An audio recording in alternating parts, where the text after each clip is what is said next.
This bite-sized CPD, again, it's designed to not as a kind of a formal training or an instead of a more formal training like assist, but hopefully it's an as well as or an add-on or maybe even just a reminder of some of the training you might have already done.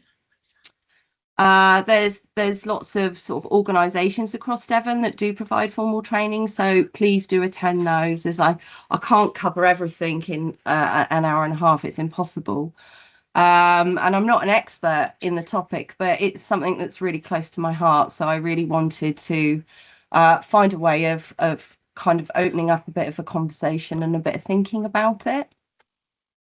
And so, just so people feel a bit more supported as well to talk about suicide, because it's a really difficult subject. And I noticed myself, this is probably the out of all of the little mini bite size that I've done, it's probably been the most anxiety provoking for me, which I found really interesting thinking about. So I think, yeah, there was definitely a parallel process going on while I was writing it, in thinking about, well, what happens to us as professionals or when we're working in this area, that we can lose a bit of confidence, and we'll do a bit of thinking of about that as we move through. I really want to say, like, just to really encourage you to really sort of take care of yourself. As with anything involving mental health and well-being, we're not talking about a separate group of people over there, but we're just talking about us, people. So I want to acknowledge that there is likely to be some lived experience of this subject. And please do step away if now does not feel like the right time, or if you find this really activating. And please practice that care of yourself and reach out to a trusted person. And don't stay silent if you do find this activating for you today. And if you're currently experiencing thoughts of suicide yourself, and I want to say that I see you and I hear you and I feel you, because I know what it's like. I've been there myself before in the past. And it can feel really hard, especially when we're often in a helping role, to share those thoughts, that we might be struggling with thoughts of suicide, or if we've been impacted by suicide.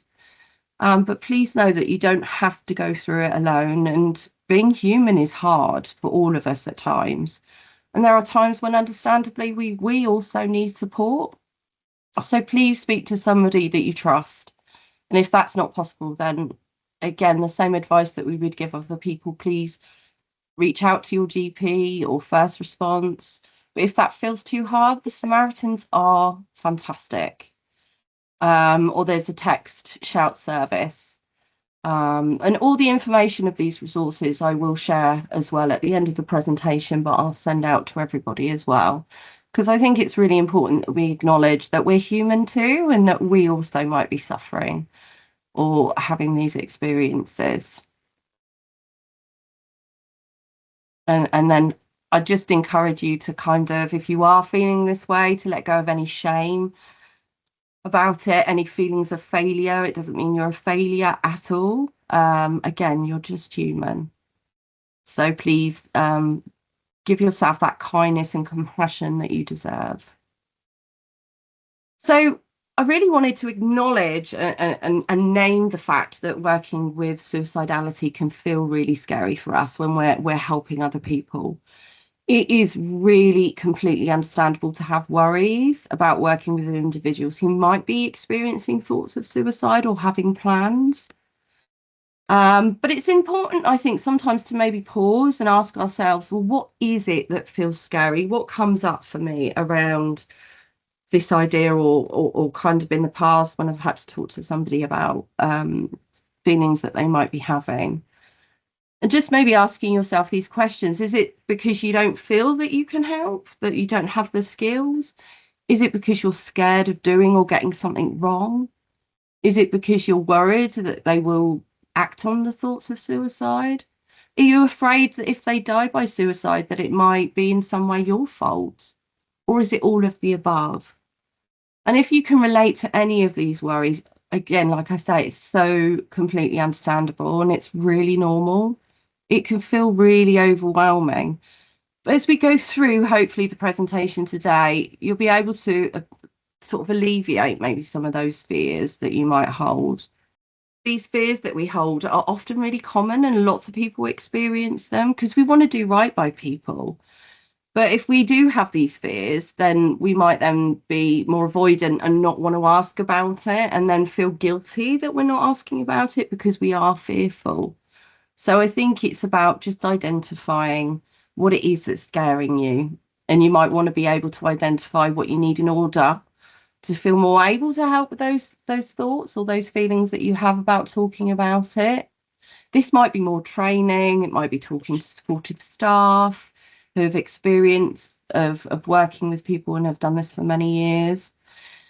And if you're worried that you might forget something that the service expects you to do, maybe sort of having a crib sheet that you can put together so you can have that alongside you and refer to it when you need to.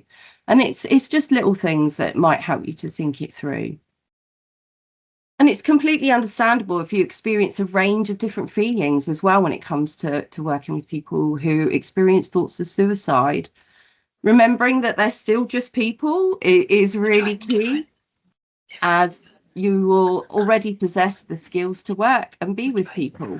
So yeah, just remembering that they're just people, and we've got skills to be able to work with people, and that's why we do the jobs that we do. And those skills don't leave us just because someone has thoughts of wanting to die by suicide. And of course, in reality and rationally, we know that. But in the moment, it can be really easy to forget and get very caught up in our threat and fear response. And we can start thinking, oh, I can't deal with this, or I don't know what to do, or I don't have any training for this, or I can't cope with it. What I've heard over the years and experienced myself is just being there and having a conversation can be enough. So remind yourself that you can do conversations. You do this every day. Talking with people experiencing thoughts of suicide is the same. It is just a conversation. But I also want to normalize that when you have those conversations, that many of us on the inside might experience, anxiety or fear, or feel like a bit of an emotional mess inside. And I get it, but we're also really good at being able to hold those emotions. While on the outside, we appear really calm, really calm. So I always think of the serene swan that you see.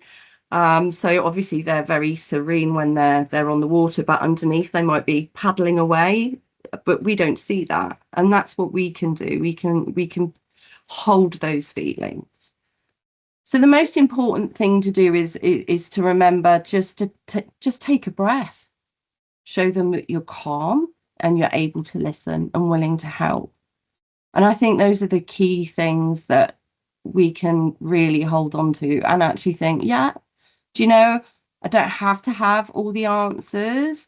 I don't have to have lots of quick fixes about the things that have led them to feel this way. That can come in later on. We don't have to hold on to all of that. You can think together about those practical strategies and things that, or even just letting them speak out loud can be the thing that unlocks their ability for that person to start problem solving. Because when you're kind of plagued with those thoughts and feelings, it can be really difficult to think about anything else. And in that sort of like really trying to demonstrate, actually a lot of what happens is just in the conversations. It's just reminding people that there are people out there that have supported others and never had any training. And there's some really beautiful stories. So there's the stranger with the smile. So a man shared that he was standing near a busy road and he was planning on stepping out in front of the next bus, but actually somebody made a point of making eye contact with him and smiling at him, and it was enough to interrupt those dark thoughts, and he was able to step away. A stranger on the bridge. So I don't know if people have seen the documentary, and I've put the link again in the resources, but There was a guy called Nick who noticed a man on the wrong side of the bridge in London, and he asked what he was doing, and he said he was going to jump. So Nick then just proceeded to talk to him, asking him questions about where he grew up. And after about 20 minutes, Nick said, you know, mate, I think you can get better. And asked if they could go for a coffee and talk. And the man climbed over the bridge back onto the pavement. And his story and campaigning has gone on to save many lives, because actually he said that was the first time somebody had said to him, I think you can get better. And again, he had no training. And the offer of coffee. So a woman at a train station approached somebody who was appearing to be in a dark place. And she asked them, do you fancy a coffee? And they didn't go with that person and have that coffee. But it shook them enough around their thoughts just through that interaction. And this was a turning point for them. And that person later went on and became a volunteer for the Samaritans. And there was a really lovely story on the BBC radio of a train driver who, there was a woman sat on the tracks, and he left the train to go and speak to her. He was the train driver, and he spent about 30 minutes with her, and he got her to safety. She agreed to go onto the platform, and then several years later they ended up getting married. So something happens, I think, when we go from just being a member of the public, just being somebody, you know, just that happens to maybe see or hear something, to when we become a professional. There feels like a shift that happens when we become more formally in a supporting role. We might have felt able to talk to people in the past, or we might have even helped people in the past before officially taking on a role. I've been thinking a lot about, well, what is it that changes when we become more formal in supporting people? And this was following a conversation that I had with a member of staff who said, you know, actually, my staff are really fantastic, and they were doing this before when they were volunteering, but now they've started being in a helping role. Something's changed. It's like they lose their confidence. And I wonder if it's about the noise that comes with sometimes policy and procedure in some of the services that we work in, that can sometimes kind of get in the way of us just being a human with another human.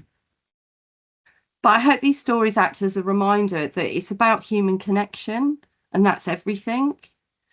And if we can try and find a way of quieting that noise around policy procedure, and it's not to say that it's not important, but it isn't the main object of what we're doing when we're trying to support somebody, then maybe we can find that confidence again to just have these conversations. And again, hopefully, as we move through the presentation, it might kind of help you build some of those things around confidence. So it's really important to think about terminology, because not everybody uses the same terminology. But what do we mean by suicidality? So suicide is defined as the act of taking one's own life voluntarily and intentionally. Suicidality is sort of a really encompassing word. So it encompasses that suicidal thoughts, which is often also called suicidal ideation. It can be plans as well, if you've got plans around suicide. Also, if you've had attempts to suicide in the past. And thinking about language can be really important, and the words that we use, I think, sometimes can have power. So when the way we talk about suicide has changed quite a lot in kind of the recent years. So obviously in 1961, the law did change, and it was no longer a criminal offence. So people were no longer like prosecuted if they had tried to die by suicide. And that's where the commit suicide came from, so because it was committing a crime. And because it's not a crime anymore, that kind of using that word can sometimes kind of infer that there's still some form of crime that's been committed. So a lot of charities and organisations in recent years have come together and intentionally trying to work to change the way in which we talk about it. So people who tried and survived could be in the past prosecuted and imprisoned, actually. And that's why they use that committed, but we kind of, like I say, moving away from that. But also to try and reduce the shame and stigma that can come along with sharing that that people might feel suicidal. So, as well as other messages such as failed suicide attempts, when the opposite to failed is inferred, like there's a positive outcome, that they succeeded. So again, that kind of can feel a little bit jarring for people. So thinking about what we say can feel and is quite important. But I also say that it's also not about trying to be perfect about it, because I still use the old terminology. I don't always get it right. But if we make a bit of a conscious effort to kind of move away from it, or maybe just if we have used it, then correct ourselves, maybe. And it just supports other people to maybe start doing the same. And I've worked with people kind of in the past that have talked about how they have failed suicide. So when I was working in therapy with people, so holding on to this part that they failed at it, and that's yet another thing that they weren't able to do and they were rubbish at. And so I think it's not a coincidence that even they felt that there was yet another sense of failure on top of other failures that they felt that they were experiencing. And I've seen it also in like GP letters and things. But I think it's just being mindful of that. And actually, with that person, I was curious with them, and I said, actually, I wonder if it was because you weren't fully prepared to die. Actually, I think there was maybe a part of you that wanted to live, and they hadn't really thought about it like that. So again, it's that listening to the language that people are using as well, that they're using.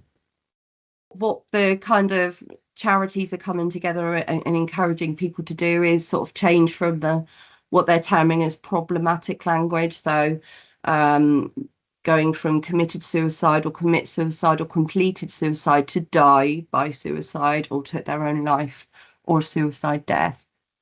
Unsuccessful suicide or failed suicide is then they're encouraging us to change to a suicide attempt or non-fatal suicide attempt. And rather than talking about successful suicide attempt, referring to it as a fatal suicide attempt, or those who die by suicide.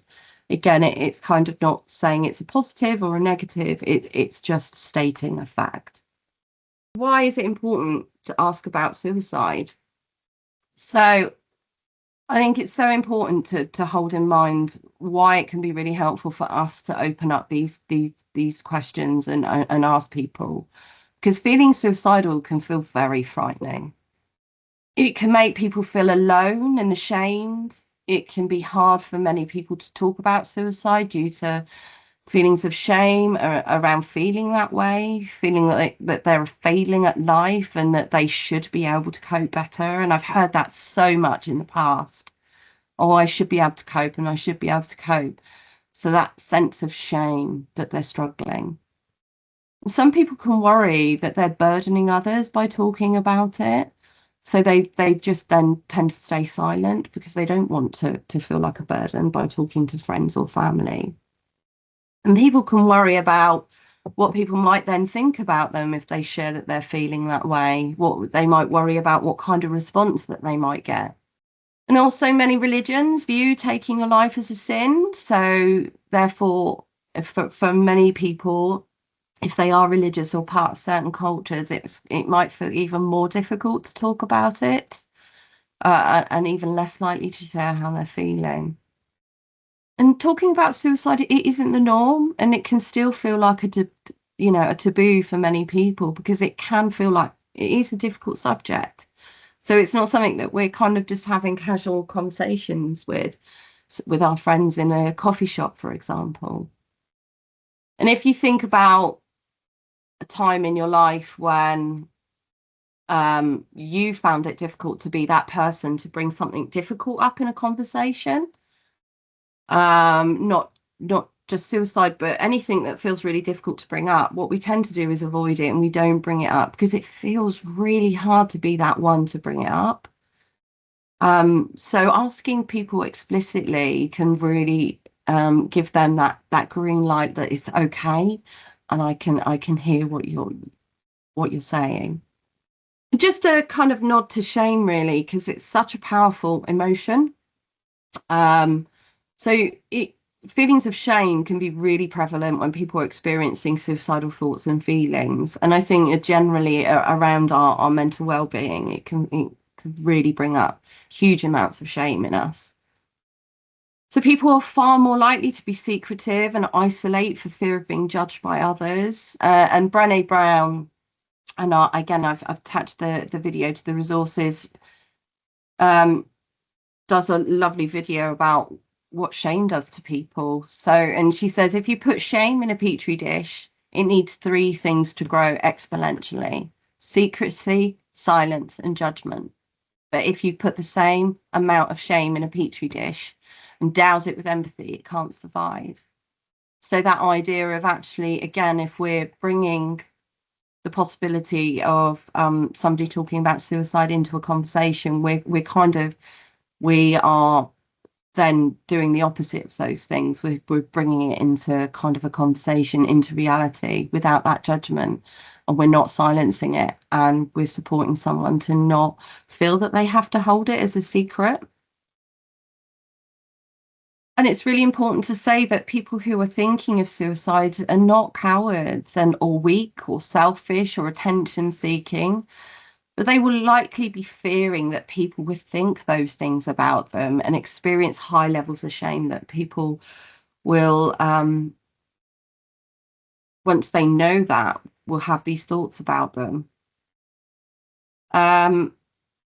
And I've also had people tell me in the past that they felt this huge amount of shame and guilt about wanting to die when they're aware that there are other people in the world, or even close family members, who are fighting to stay alive, either because of physical health or other things that might be going on. So I had somebody who was friends with someone who was receiving cancer treatment, and they were acutely aware that their friend was fighting really hard to stay alive, but actually felt this intense guilt and shame because they didn't want to be here. So I think, again, it can be really difficult for people. But also another reason why it's important to ask about suicide is because we know the prevalence and the impact that it's having, and the fact that there are high numbers. So I think it's really important to think about kind of what the statistics are telling us. So the Office of National Statistics released the suicide rates for England. I've got 2033, and it shouldn't be 2033. It should be 2023. I'll have to change that. But there were a really high number of suicides that were registered. And it was 372 more than in 2022. And also what it was also telling us is that there were really high suicide rates in males in particular. And middle-aged men were being found to be at the highest risk of suicide rates. And there's also a sense that 1 in 5 people have suicidal thoughts, and that comes from sort of the NHS digital. But actually, I wonder if it's higher because those are only people that we know about, and not necessarily people that have never shared that that's how they were feeling. So it's a really high number of people. But I think also we can't always go by the statistics because it might not capture the true number of people, because it depends how it's been documented. So sometimes misadventure or accidental death might be used rather than a death by suicide. So I think sometimes the figures can sometimes maybe underrepresent what the true numbers are due to burden of proof. And it's important to acknowledge that they can also experience delays in registrations of death as well. But I think what's really important to hold on to is that seeing that statistics are saying that, 1 in 5 people have suicidal thoughts in their life, but actually not all of those, and not many of those will go on to take their life. And I think that's something really important to hold on to as that message of hope. And again, why it's so important that we continue to think about it and talk about it with the people we support. Important for myth busting as well, some of the statistics around kind of maybe some of the assumptions that we might make as the types of people that we think might die by suicide. And we as human beings, we're always trying to make sense of the world. And this can sometimes lead us to making judgments or incorrect connections on our limited experience in the information that we have. But this can unfortunately lead to then that misinformation and wrong assumptions being made. So we might hold an assumption about people who are more likely to die by suicide, for example, people who've never worked, or thinking about only people in mental health services or people in extreme poverty that are at risk. But actually what you can see from the stats here is that actually there's a much higher number of people that are in jobs and in various different working roles that have also died by suicide. So it means that we can miss sometimes maybe considering our friends and our family members, colleagues, or people not fitting into that idea that we might have of the types of people who do die by suicide. And I know lots of people in my personal life, other clinical psychologists that have had family members that have sadly died by suicide. And various other people in my life, and there are often people will say, it didn't even occur to me, because we can sometimes have these ideas in our minds about who might be more at risk. So it's just important to hold that in mind and maybe think about what assumptions that we might have come across in our jobs and in our roles. And I think it's really important to nod to kind of suicide and neurodiversity. So there is some research now that's starting to really look at this. But it's really difficult, therefore, to kind of estimate correctly how many people are neurodivergent, for example, in part due to the limited access to assessment and diagnosis. But people who may not fit a full diagnosis may also have traits, and that can still experience their impact of the world. So there is that recognition that people who are neurodiverse and have an increased risk of suicide. And it's not because that they have autism or ADHD or dyslexia or Tourette's that make people more at risk of suicide. It's the risk is due to how the world responds to them. So many people who are neurodiverse experience that lack of understanding, that social stigma, discrimination, bullying, and being marginalized. So it isn't the autism or ADHD or dyslexia or their form of neurodiversity that makes them more at risk. It's people's responses to them. We currently don't know the full extent, as research in this area is quite limited, like I say, and it's very much in its infancy. But research is sort of widely focused on autism and ADHD at the moment, meaning people with sort of maybe confined diagnoses or dyslexia, dyscalculia, dyspraxia, or Tourette's. The suicide rates remain unclear at the moment. And it's not something that the National Office of Statistics are currently recording at the moment, whether somebody has neurodiversity or a diagnosis at the time of suicide. But it is something that's happening more in our local areas. We are starting to try and record that data because I think it's very important.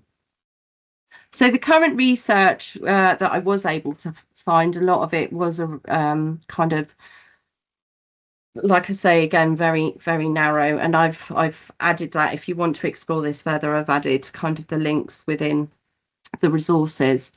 But current research is indicating that adults with ADHD are 5 times more likely to try and die by suicide.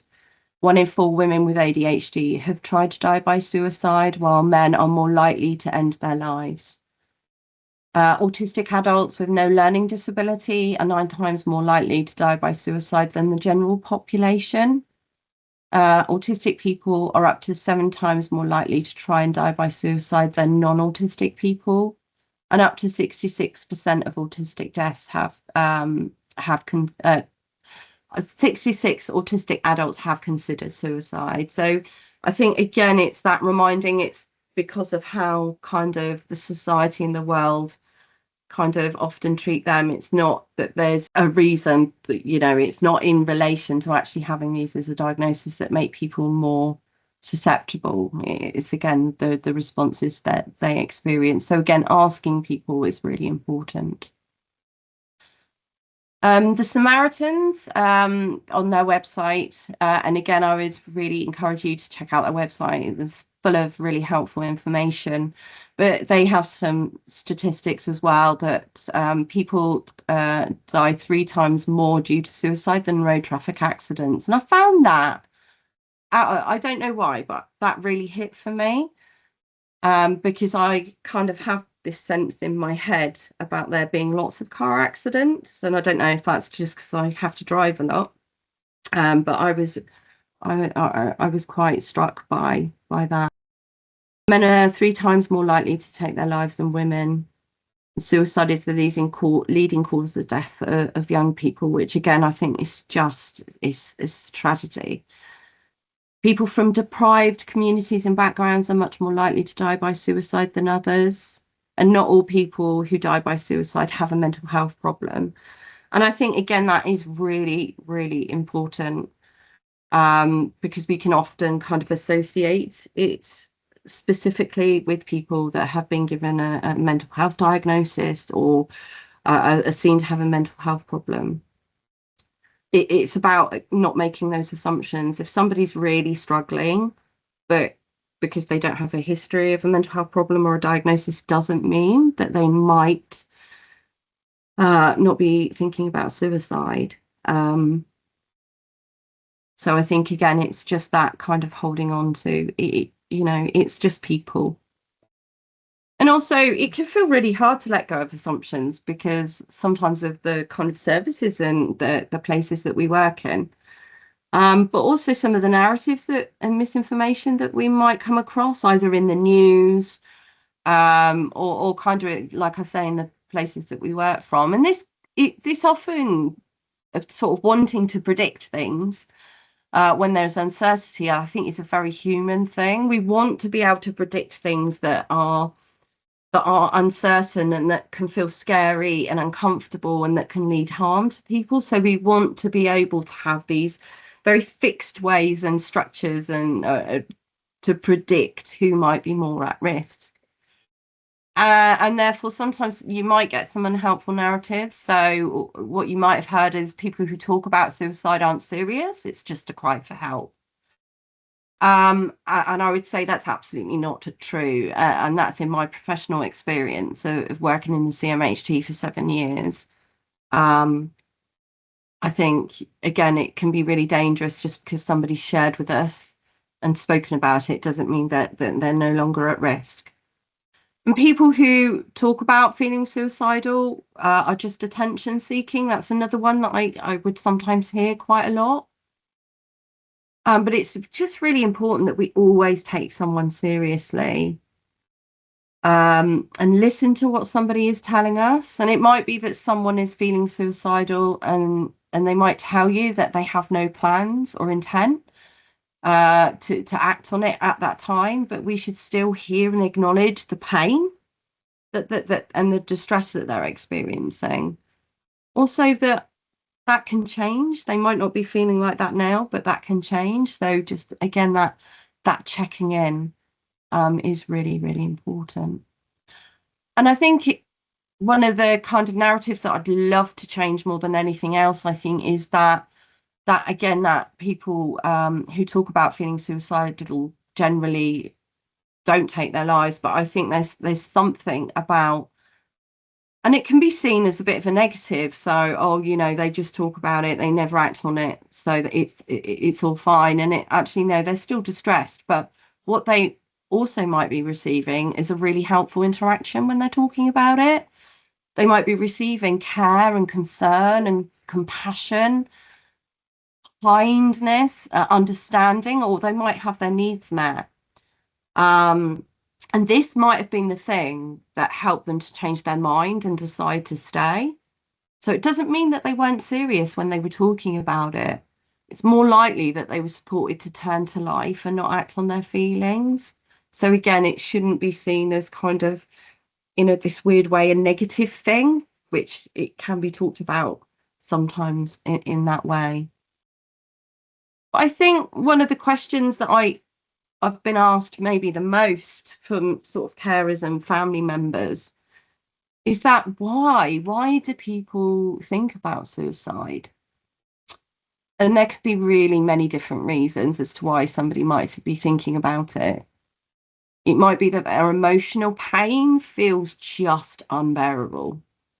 It might be that they feel like they don't belong, no sense of belonging either in their community or in their family, or they feel so different to other people. They might feel like they're a burden if they're really struggling, especially if they are somebody who experiences sort of mental health difficulties or struggle with their well-being. They might feel like a burden to other people. And they might be unable to see a way forward. And I have to say, it's never just one thing that I've ever seen in the people that I've worked with. So in my career, I would say I've really lost count of how many people that I've worked with that were experiencing thoughts or plans around suicide, and they were always totally different. It might be that they didn't feel like they fitted in anywhere. And again, that could be due to kind of having neurodiversity. They might have poor physical health, money problems such as debt and gambling. That can be really massive for people and can overtake their lives really understandably. There's a real fear around financial worries. Pain in relation to childhood, trauma, work stress, grief, relationship breakdowns, chronic pain, bullying, lack of social connection, being in unhelpful or abusive relationships. And what we're starting to see a little bit more research happening is around in women who are perimenopausal or menopausal, as there is indicators that the risk increases for women going through that, because it can really have such a profound impact on how they're feeling. So it can be for so many different reasons. But the crux of it is that people feel that they've got these many battles going on and a constant sense of feeling and not being able to find a sort of a way out. And it can lead to those feelings of entrapment, like I can't escape this feeling. And I don't want to, it doesn't have to be that you're physically trapped. It can be that you're trapped in a way of feeling. And this can lead to that unbearable psychological pain. People then understandably are then driven to an intense wish to end their suffering. The thoughts of suicide then serves as that potential escape from the pain and suffering that they're experiencing. So it is that, they're driven to try and stop this pain and suffering. So it's suicide is often kind of the end result, but it isn't the goal. It's the goal is to alleviate that pain and that distress that they're feeling. And they're not being selfish. They just want to find a way to make that all-consuming pain stop. And it's really difficult, isn't it? Again, with that psychological pain, we can't see it. We can often see maybe if somebody's been physically hurt, we might get those visual cues, but the pain that somebody's experiencing on the inside, it's often very hard for us to kind of share that, but two, again, not feel that shame that we're experiencing this increased sense of kind of being overwhelmed. And also, it's a way that people can experience feeling have some control, because they don't feel like they have any control over what's happening to them or what's going on that's making them feel as they are. And actually, the idea of suicide then becomes like a way of trying to gain some control over what feels so uncontrollable and unbearable. And it can be hard for people to think of solutions when they're in that position. It means that they're often living in their threat system. So that fight, flight, and freeze, like, I just need to alleviate this in some way. And it then impairs that ability to think and problem solve and do the things that they might do normally. And they can get really plagued by kind of these circular ways of thinking, these circular thoughts of suicide, then really plaguing them and being on their mind all the time. So it can be hard to think about anything else for them. And when I've spoken to people experiencing suicidal thoughts and asked them, sometimes, like, if I was to offer you a pause button option, would you press that instead? So you could just literally press pause and find a way out, that wasn't suicide. And many of people did say yes, actually. It's like, that idea of, if I was a robot, I'd just switch myself off for a little while. But obviously we can't do that because we're human beings. So what they're communicating and what they're really saying is, I really need a break from what's going on and how I'm feeling until I can figure out a way forward. And I think sometimes that can feel helpful to explore with people. And then that can give us that opportunity to say to somebody, for example, I've seen people in the past who were feeling like this, who were still working, who were still showing up for everybody else. And I actually said to them, I think you need to take some time out of work. And I think you need to take some time from not helping all these other people. And almost giving people permission to do that, because it can feel really hard to do that for yourself. And sitting down, encouraging people to sit down with a friend as well and talk about how they're feeling. So again, it can be about that. If that's how they're feeling, that they do just want to press a pause button, think about ways in which they might be able to do that. So it's really important to think about signs that somebody might be thinking of suicide. And they can be really, really subtle. So when somebody is expressing no hope for the future, so sort of that feeling of hopelessness or helplessness, and I don't see a future, or I don't look ahead, or just that can be an indicator. Not always, but it can be an indicator. Noticing that somebody is withdrawing from others, such as friends and families, and maybe increasingly isolating. So maybe they stop sort of coming into services. And it could also be that they don't need us anymore. But again, it's just having that sense of sort of curiosity. Sharing feelings of self-loathing or self-hatred, including feelings of worthlessness, guilt, shame, and sharing that feeling like they're a burden to others. Talking about suicide, they might actually share feelings that their people are going to be better off without them, and wishing they hadn't been born, feeling that people would be better off if they were dead. And I've heard people say that as well before in the past. Not wanting to be here anymore. And a very common one is not wanting to wake up in the morning. So I've had a few people that have gone, I wake up in the morning, I'm disappointed. I just wish I didn't have to wake up in the morning. And again, being curious about that. And it might be, again, that idea of, oh no, I just need to sleep. But it could also be indicating actually they just don't want to be here. Looking at ways to end their lives. So they might start stockpiling medicines, maybe searching methods, and maybe kind of, again, we'd go into talking about and asking people, but again, that's something to kind of be mindful of. Getting affairs in order, such as writing a will, rehoming pets, asking others if they would look after their children.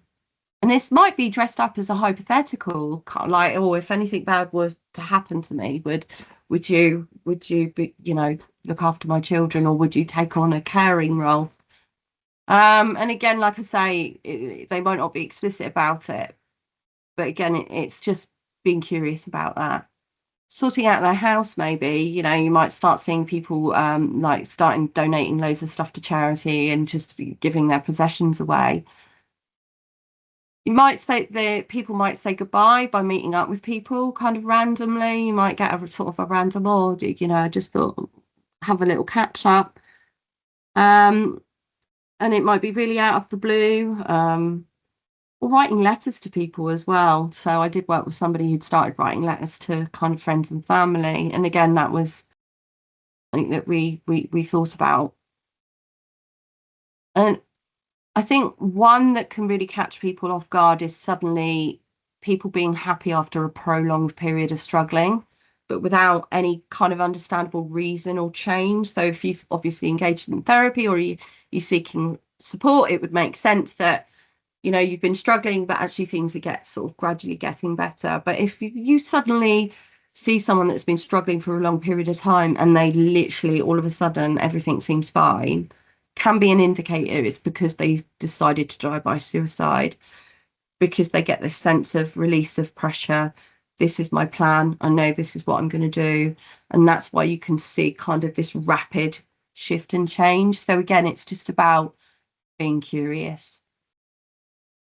So what can help someone thinking about suicide? So again, I know I'm a bit of a broken record, but I can't emphasize enough how helpful it is to just give somebody space to talk about it, to talk about feelings of suicide. And that's why it's so important to ask the question, are you thinking about suicide? Are you thinking about taking your life?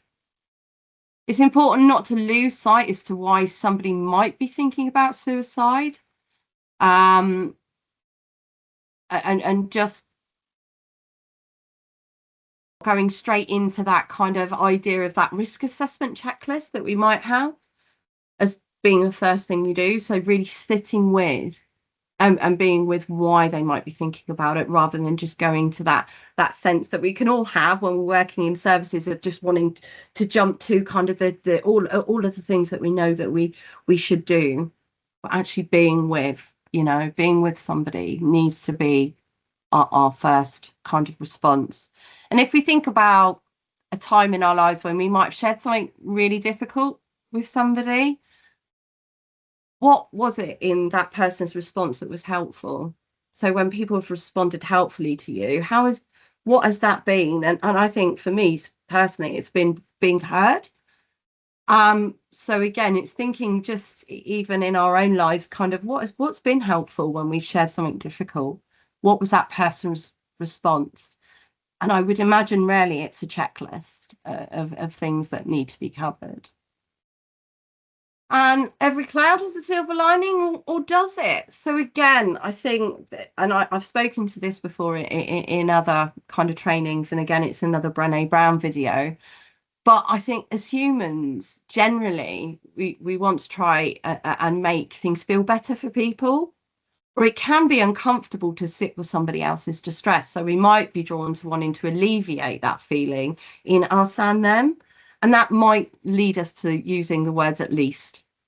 And I still do it. But it can be a really, really unhelpful response. So you're having money worries, or you've just lost your house. Well, at least you had a house. Or at least you've had money to lose. Again, it's that not everything has a silver lining, and we don't have to make things better. And actually just sitting with, that sounds really difficult what you shared with me, and not being drawn into trying to create a silver lining, I think it is really important.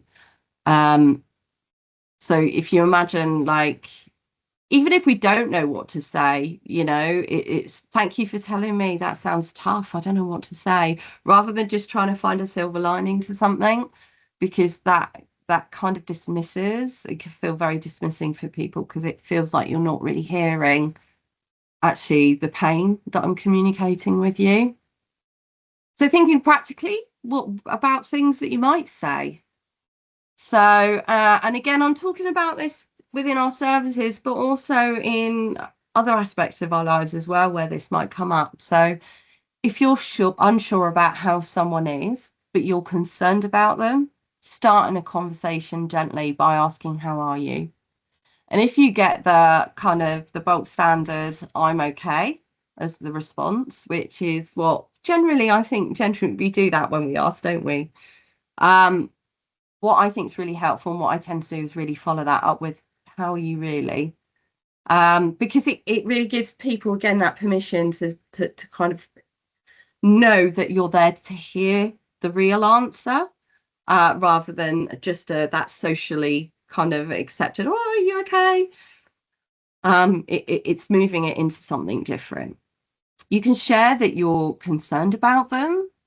You can include details maybe as noticing that they're more quiet than usual or more withdrawn. And you can then state, I'm concerned about your well-being. How are you really? You know, what's going on for you? And the person might not be ready to talk at that time, but expressing that genuine concern in that kind manner can really leave the door open for them people to come back to you at a later date, and talk to you later. So I think it's a really good opener. Like I say, it might be that now's not the right time for them to talk, but in the future they might well come back. Also, things you might say if you're concerned about somebody, and you've tried that gentle approach, but you've still got this nagging feeling, and you think you are maybe picking up signs that they might be considering suicide, ask them. It's okay to be direct. I'm worried about your well-being. Are you having thoughts about suicide? It sounds like you're having a tough time at the moment. Are you considering taking your life? You've told me that you've had a lot of struggles, and you said things feel bad for you at the moment too. Have you ever had thoughts of ending your life, or are you having thoughts about that now? And what we encourage people to not ask is that kind of, oh, you're not thinking of killing yourself, are you? Or are you thinking of doing something silly? Because that immediately kind of shuts that down and shuts down that conversation. Is it can infer judgment and invalidation, even though that's probably not your intent. It might be that you're just trying to soften asking about suicide without having to use the words, but actually it might actually be experienced very differently. So it's kind of important, about just thinking about, yeah, not inferring that they're doing something silly or wrong. So if you think of a time again when someone said to you, oh, you're not going to go and do that, are you? You know, there's judgment in that. But again, we might not mean it, and we might not even be conscious that we're doing that, but it can really infer that idea that we're kind of being judgmental in some way. Or, you're not going to eat all that, are you? You know, God, you'd feel shamed, wouldn't you? So again, it's just thinking about that. And I've found in both my kind of personal and professional life that I have been direct in asking people, if they are thinking about suicide. And my own preferred way of asking is, are you thinking about suicide or having feelings of not wanting to be here anymore? And then following that up with, you know, are you thinking about taking your life? Has anyone become angry with me for asking them, even when that isn't something that they have been thinking about? It's never led to somebody going and acting on it as well, because that's another myth, is that we could be putting thoughts in or ideas in people's heads, and that is an absolute myth. But I think, you know, I've generally had just gratitude and people saying, oh, thank you for asking. People just saying, like, you know, thank you for asking me, I really appreciate it. The only time I've ever had sort of a more of a frustrated response is in an initial assessment, when it's been kind of, it's felt like you're only asking me that so you can tick your box. You don't really care if I'm feeling like that or not. And that's the only time I've ever had a kind of a response that's felt really sort of maybe a little bit more challenging. And it's all right to be wrong. It's all right to kind of just ask people. Um, so I'm going to give you an example that happened to me. So somebody that I knew, not a close friend, but somebody that I was kind of, we had sort of shared friends and things, and I'd met them a few times on kind of evenings out. And I noticed that on Facebook they put up a very late, or it was early in the morning, about 1 or 2 o'clock in the morning, and it was lots of thank yous to lots of different people, but there was no context around those thank yous. And immediately my head went to, oh God, there's something that doesn't feel quite right about this. And I was aware this person had gone through some really big changes in their life earlier in that year. So part of me was like, oh, I'm sure they're fine. I'm sure they're fine. But I kept thinking, what if they're not? So after lots of toing and froing, I just sent them a message. I just sent them a message on Messenger and just said, look, just seen your post on Facebook, and I was a little bit worried. Were you thinking of ending your life? Because you were kind of, it almost felt like a little bit of a goodbye. And that if they were struggling, they wanted to talk, that I was here. So I sent that off, and then in the morning I got a message to say that no, they were fine. They'd had a few drinks. They were feeling really thankful and really merry and very, very sort of loved up with the world. But they were like, thank you so much for asking and checking in on me. And I was like, oh, no problem. It's probably because of my job. I just see things, and I just, I have to double check. And then I bumped into one of our shared friends, and he said to me, he said, you honestly have no idea how much that meant to that person. They weren't feeling that way, but they had been feeling that way earlier in the year, and they were like, oh my God, there are people out there that will care and do listen. So I think, again, don't worry about getting it wrong if they're not feeling that way. Asking is still okay. Other things that you might say. So thank you for sharing with me that you're thinking about suicide. I know it can feel really hard and scary for some people to talk about it, but I'm glad you told me. You might ask, do you have a sense of why you're feeling this way? Something difficult, painful happened? From what you've told me, I can hear you're going through a lot at the moment. I can feel it can feel really scary to feel this way. How long have you been feeling like this? You don't have to go through this alone. And there is no shame in feeling like this. It's really hard being human, and I think we all need to hear that sometimes. So just validating and not minimizing how someone is feeling is really important. And I'd really encourage you to kind of not to say, I know how you feel. Even when we might have experienced sort of these thoughts or been in a similar situation ourselves, we're all different. But we can tell somebody that we really want to understand how they're feeling. And again, because that it just enables that conversation. And it's really important to not talk about suicide as a selfish act. And I think sometimes people might do that in the hope that it might jolt them out of feeling like that. Oh, think of your family, think of your friends. What would your children think? And watching a video that I think it was a video that Mind created, talking to people that had experienced either trying to die by suicide or having struggled with suicidal thoughts. They reported that really didn't help them when people were like, oh, well, that's very selfish, isn't it? You're not thinking about how everybody else is feeling. And it just made them feel worse and less likely to share that that's how they were feeling. And they were already in pain, so that just sort of added to it. It's just being mindful. Other things you might want to say, when sometimes people are experiencing thoughts or plans to die by suicide, their distress and pain can be so great that it can be hard for them to identify what it is that might be leading them to feel this way. So,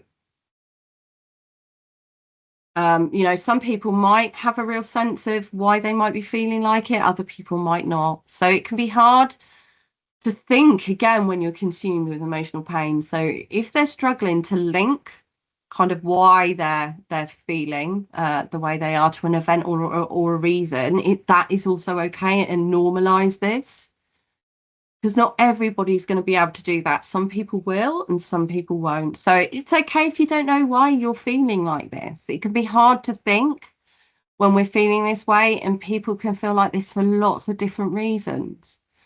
Or you might say it can sometimes be because things that have happened to us recently, or because of things that have happened to us in the past. Because again, sometimes people don't realize the pain that they're carrying can be from the past, and can often think, oh, well, that's in the past, that can't possibly be why I'm feeling the way I am now. Or, they might think that again, that's some failing in them if they are feeling that pain from the past. Also saying you don't have to know right now the reason you feel like this. What is important is how you're feeling right now, and figuring out the why can wait. So it's like, I think, again, it's just saying to people, you don't have to know why. And it's important to remember that we as individuals are not responsible to keep people alive, and that can feel really hard for us to tolerate.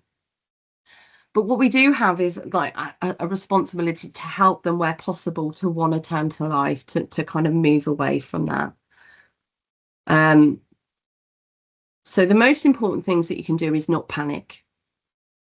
Really listen to what they're telling you and let them talk, and try not to jump to that problem solving, which can be really hard to do. And I must admit, sometimes I do find myself doing that, 'cause I massively, again, want to alleviate things for people, alleviate how they're feeling, and I can jump to problem solving. But just letting them talk without doing that is really important. Acknowledging what they're telling you with warmth and without judgment, and this can be by saying, I'm sad you're hurting like this. Validate their feelings, and this could be by saying, gosh, this sounds really hard. And if it feels appropriate, e.g., not with somebody that you've met just for the first time, but maybe somebody that you've got to know over a period of time, letting them know that you value them. And ask them clarifying open questions to enable them to keep talking. For example, can you tell me more about this? For some people, this might be enough to help them to stay safe. By being able to share how they're feeling, it can lessen that intensity of feeling and manage those feelings differently, and just open up that possibility of being able to problem solve a little bit more. And I certainly found that for myself personally when I was really struggling, that actually was just having that space was enough for me to start to park how feelings of and thoughts around suicide. So again, it can be just that being able to share. If while they're talking to you about how they're feeling suicidal, you might notice that they might become overwhelmed, or really distressed, or really agitated. What might be helpful? Again, these are skills that you do know, more than likely, and that you have done without even thinking, but it's about maybe bringing them back into the present and getting them into what we call their window of tolerance, and ground them to the moment. So it might be that you just notice that with them. I've noticed you're understandably really distressed. Would it be helpful for us to just take a minute, take a breath, put both feet on the floor, just notice how your feet are feeling? So it doesn't have to be structured, but again, it can just help people come into the here and now a little bit more. There are other things that you can use as well, as like getting their breathing slowed down, like rhythmic pattern breathing. So just breathing it in 1, 2, 3, 4, breathe out 1, 2, 3, 4, not that quickly, obviously, slowing it down, and repeating that 4 times, and maybe using the 5, 4, 3, 2, 1 technique. So again, 5 things that you can see, touch, hear, smell, taste. Those can be really helpful, and it might enable them to just come to the present, if they are becoming distressed at talking about how much pain they're experiencing or how distressed they are. Thinking about intent. So identifying intent, I think, can be really, really helpful. So once you've listened to them, and how they're feeling, it's important maybe to think about, are these thoughts that they're having, or have they started to make active steps, or have they got plans to die by suicide? I think it can be really helpful to inquire about intensity and frequency of the thoughts, though. So how often are you noticing that you're having these thoughts, and what do you do when you notice them? So again, you're getting to know them, getting to know how they're responding to them. Are they having these thoughts sort of daily, often, occasionally? Or what do they contain? What do those thoughts look like? Again, it's like, oh, is it that you want to die by suicide, or is it feelings that you just don't want to wake up in the morning? Do they have a set plan or date, or place and method? So I have worked with people that have had a set date and plan in their mind. And that was really helpful because we could do some work around that, thinking about that. Have they started to put plans in motion? So writing goodbye letters, either, sometimes people writing them in their heads, but they're not writing them down on paper. Again, it can be helpful to think about that. Are they getting their affairs in order? Are they writing a will? Are they putting plans in place, like stockpiling medication, and buying tablets from shops? So some services make sort of like a distinction between passive and active suicidality. So passive might be seen as having thoughts of suicide without plans, or intent to act on it.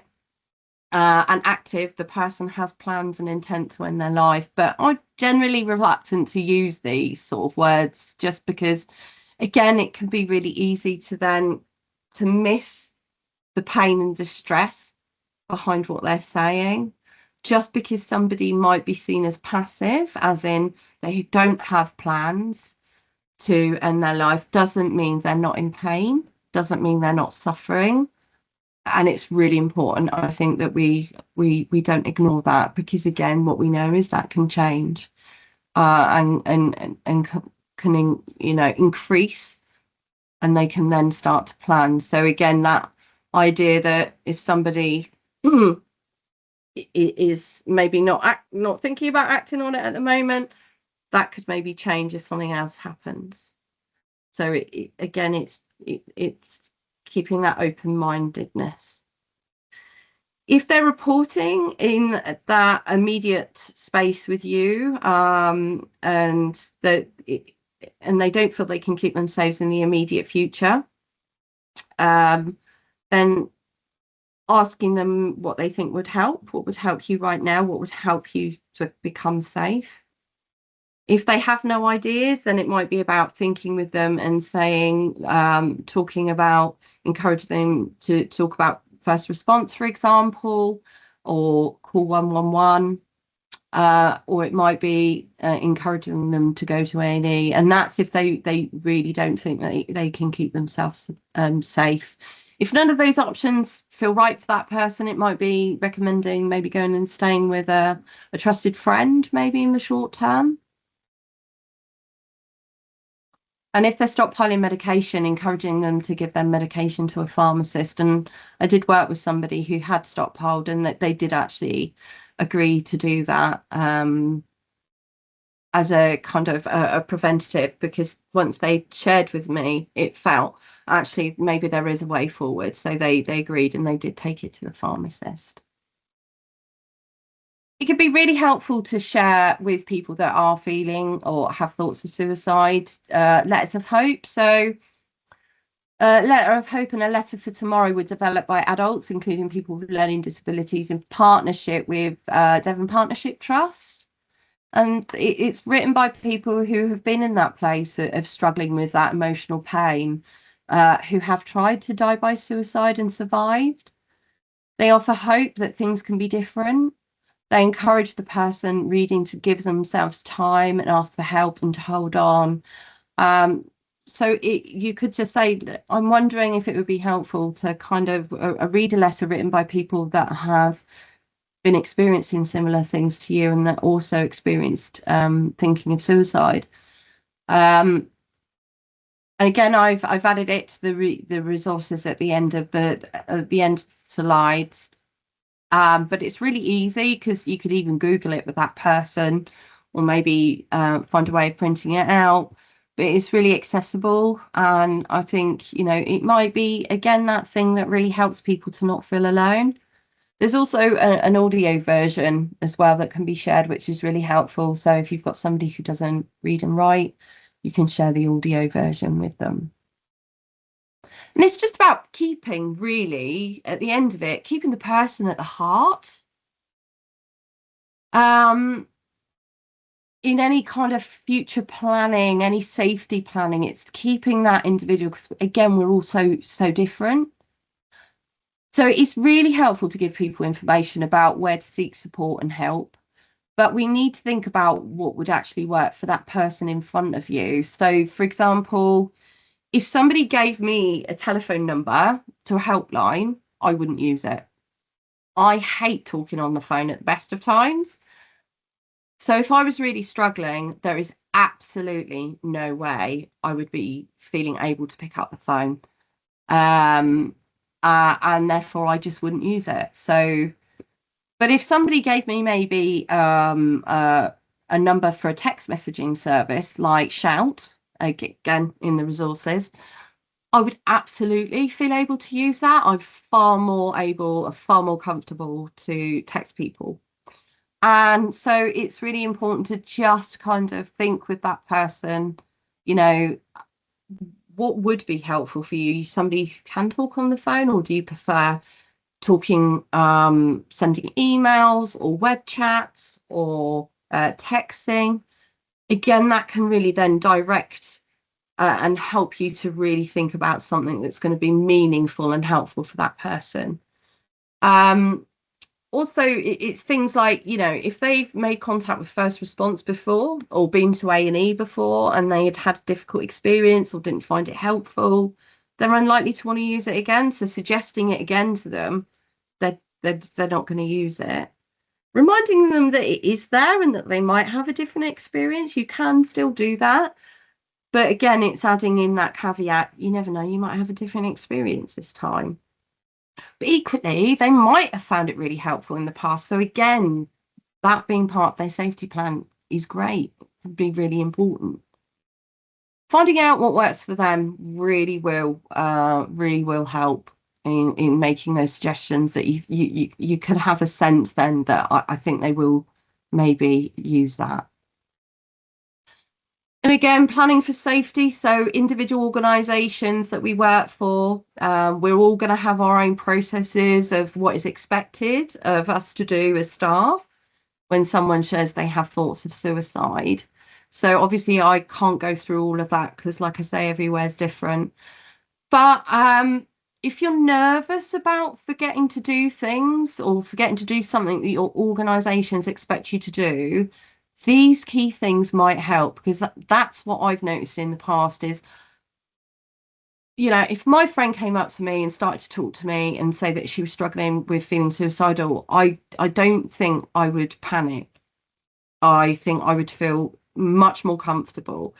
When I'm working in a service and I'm thinking, oh my God, I need to remember all these different things, make sure that I'm doing it all right, I think that's when we get stressed. So just reading through your safeguarding policy and noting down the key things you're expected to do, or just highlighting the key things you're expected to do. If you come across aspects of the policy that you're not sure about, or that are a bit unclear, ask clarifying questions. It's okay to ask those questions. And what I found really helpful was creating my own crib sheet. So I literally had just a post-it note, a sticky post-it note, with bullet points on of just the key things that I'd be expected to do, i.e., for example, give out numbers to local organisations,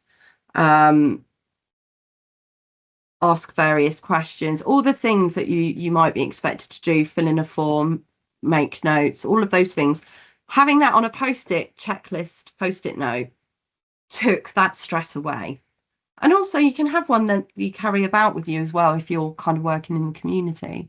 So you're not having to constantly like think, oh, I've got to rely on my memory. I think also it's worth knowing about your local services, what's in the area for people in crisis or experiencing suicidal thoughts or feelings, such as the Moorings service in Devon. So they've got various different places in Barnstaple, Exeter, Torquay, Headspace in Plymouth.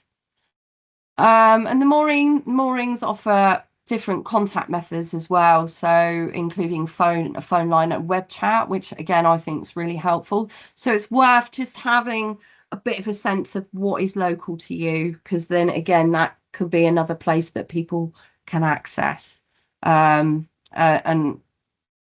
it can help you feel a bit more confident as well that you know that they're there because you've already kind of looked into it.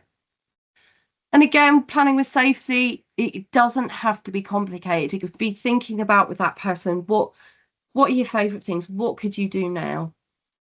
You know, what might help with these feelings at this moment? What activity can they do in the here and now? Maybe go for a walk. Encouragement. So, you know, encouraging that person to think about what would help them. Sorry, engagement. I meant not encouragement, but engagement, encouraging them to think about what would be helpful now and what's helped in the past. You know, I'm sure you've had difficult days in the past. What has helped you? For me, it's connecting with people, but I often, when I'm struggling, that's the first thing to go. I stop connecting with people. So it might just, again, be that you prompting someone, go on, you know, talk to your friends. I'm sure they really want to know how you are and they'd want to support you.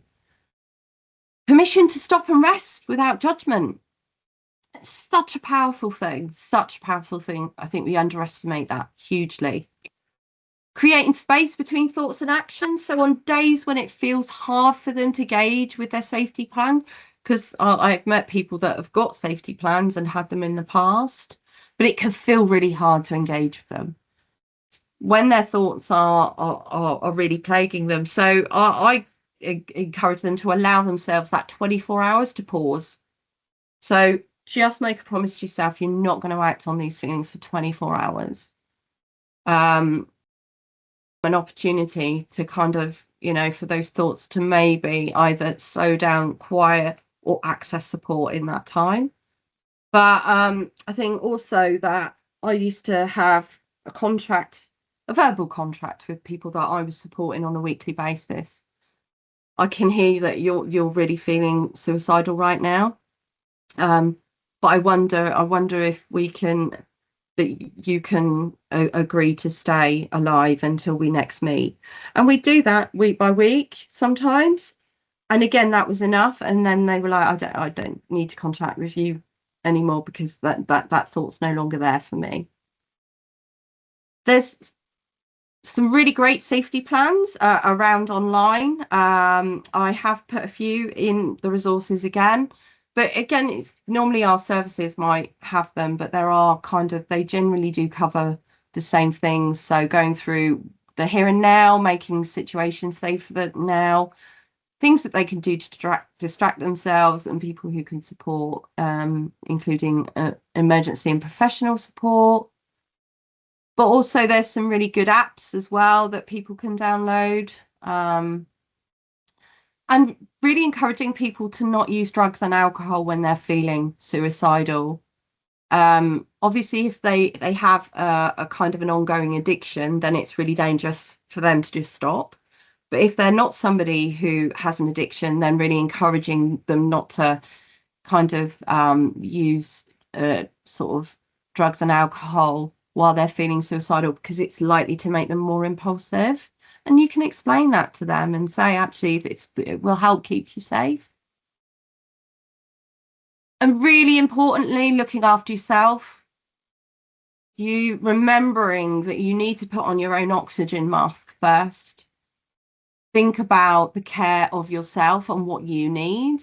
Remember the importance of connecting with colleagues. Remember, you're also human. It could be really difficult and impactful supporting someone thinking or planning to die by suicide. It's so important that we do not ignore our own feelings and the feelings that come up following maybe supporting somebody. And it isn't the norm. It's not everyday stuff that we're equipped to experience on a regular basis.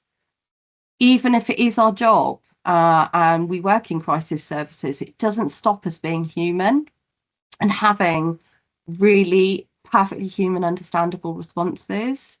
So please attend to your needs and what is coming up for you, and seek support and commit to those acts of self-care.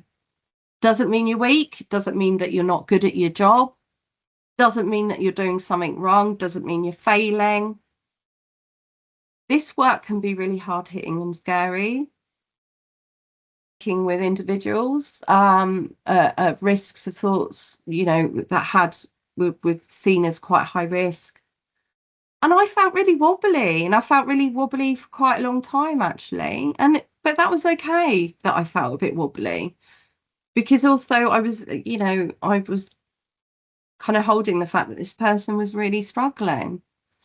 Um, and that, so yeah, that feeling started to obviously go as time went on, as the person started to improve. But I noticed I felt wobbly in other parts of my job as well at the time.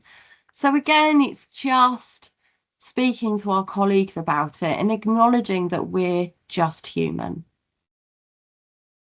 So I really wanted to just sort of nod to help following sometimes suicide, because we have to acknowledge that, we might be touched by somebody dying by suicide, or other staff members might be, or family members.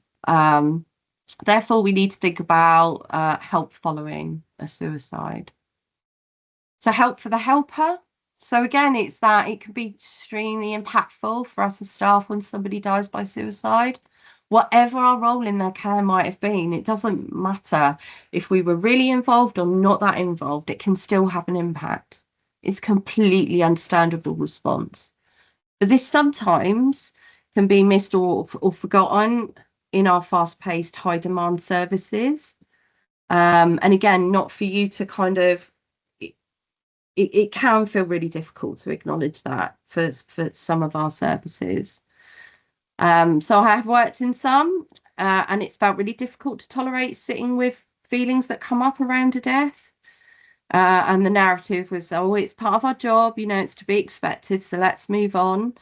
But this was in order to manage the discomfort that was coming up, I think, for people, and the difficult feelings around sitting with the reality that somebody under our service had died. So it doesn't mean that you're having wrong feelings, or you shouldn't be feeling that you're having these feelings. It's a human response, so don't feel shamed. You might experience a range of different feelings, such as tearful, sad, angry, anxious. You might feel numb and not feel anything, and amongst many other maybe different responses that you might have. But again, you're just human. It can bring up difficult feelings, including guilt, even when we've had nothing to feel guilty about.